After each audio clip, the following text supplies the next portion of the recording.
ধানমন্ডি ৩২। রাজধানী ঢাকার ধানমন্ডি ৩২ নম্বর সড়কে হোল্ডিং নাম্বার ৬৭৭। ৫ কামরার দোতলায় একটি বাড়ি, যে বাড়ির সাথে জাতির একটি ইতিহাসও জড়িয়ে রয়েছে। বাড়িটি সাদামাটা মনে হলেও বহু ইতিহাস ও আন্দোলনের সাক্ষী এই বাড়িটি। উত্তরাধিকারের কর্মফলে শেষ পর্যন্ত ধুলোয় মিশে গেল বাড়িটি।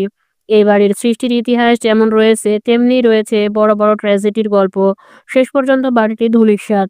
১৯৬২ সালে আইয়ুব বিরোধী আন্দোলন এবং আগরতলা ৬ দফা, ৬৯-এর গণঅভ্যুত্থান কিংবা ৭০-এর গণ আন্দোলন এবং অজস্র আন্দোলনের জন্ম এই বাড়িতেই।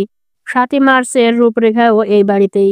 দেশি বিদেশি অনেকেই এই বাড়িতেই বঙ্গবন্ধুর সাথে দেখা করতে আসতো।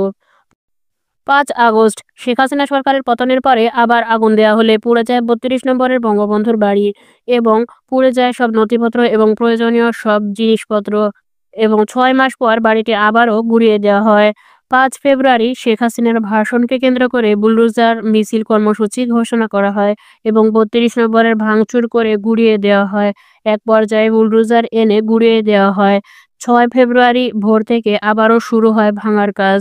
এইভাবে সবকিছু ভেঙে গুঁড়িয়ে দেওয়ার পরেও লোকজন যে যা পেরেছে জিনিসপত্র নিয়ে চলে গেছে। কেউ, কেউ বিক্রি করার উদ্দেশ্যে এবং কেউ, কেউ পরবর্তী প্রজন্মকে দেখানোর উদ্দেশ্যে। এছাড়াও পরবর্তীতে আবারও আগুন ধরিয়ে দেওয়া হয়। আগুনে পুড়ে যতটুকু বাকি ছিল সেগুলোও পুড়ে সব শেষ হয়ে যায়। এভাবেই ৩২ নম্বরের ধ্বংসাবশেষ